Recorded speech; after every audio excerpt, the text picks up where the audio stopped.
रे समधागा में भाई बहन के प्यार छे।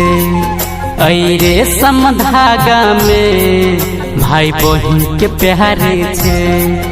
जकरो ने बहन छे जकरो ने बहन छे ओकरो लेल पावन छे।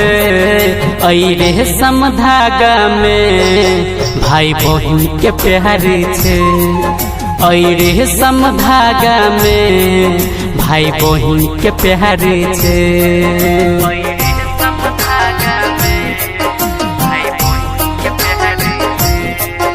ई सावन महीना के अंतिम पावन छे।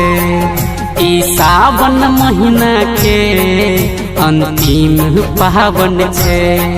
भाई बहन के लेल भाई बहन के लेल खुशी से न खाली छे। रे समधागा में भाई बहन के प्यार छे। ई सावन महीना के अंतिम पावन छे।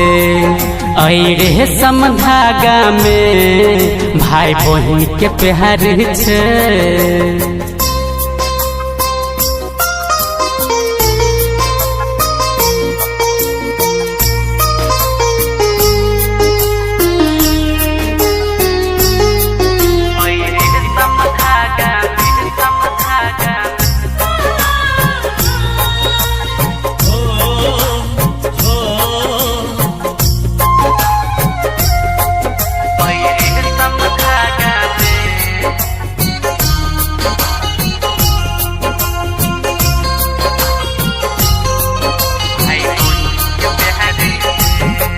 सबके बहिन कहे बंधाला हो भैया नहीं लगता राखी के एको रुपया।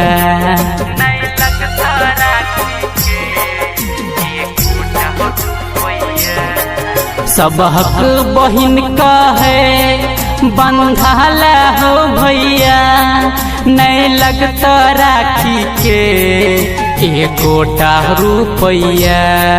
तैयो कोई कोई के हैं तैयो कोई कोई के हैं ई बात न मानै छे। रे समधागा में भाई बहन के प्यार छे। रे समधागा में भाई बहन के प्यार छे।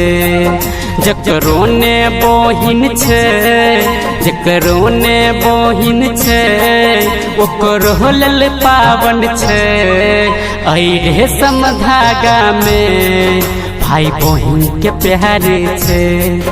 ई सावन महीना के अंतिम पावन छे। रे समधागा में भाई बहन के प्यार छे।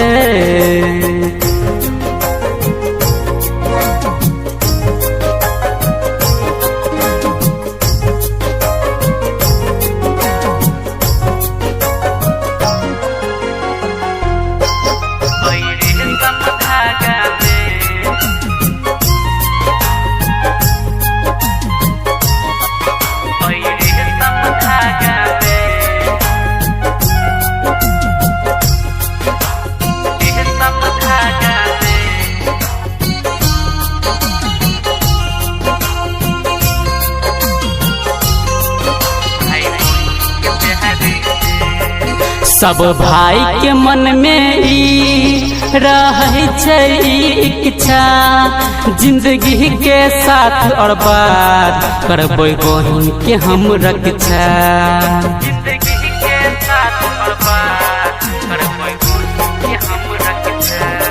सब भाई के मन में रहे छे इच्छा जिंदगी के साथ और बात करबे बहन के हम रक्षा।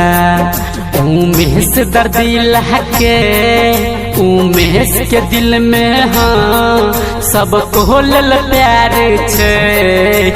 रे समधागा में भाई बहन के प्यार छे। ई सावन महीना के अंतिम पावन छे जकरो ने बहिन छे जकरो ने बहिन छे ओकरो लेल पावन छे ई रेशम धागा में भाई बहिन के प्यार छे ई सावन महीना के अंतिम पावन छे आई रेशम धागा में भाई बहिन के प्यार छे।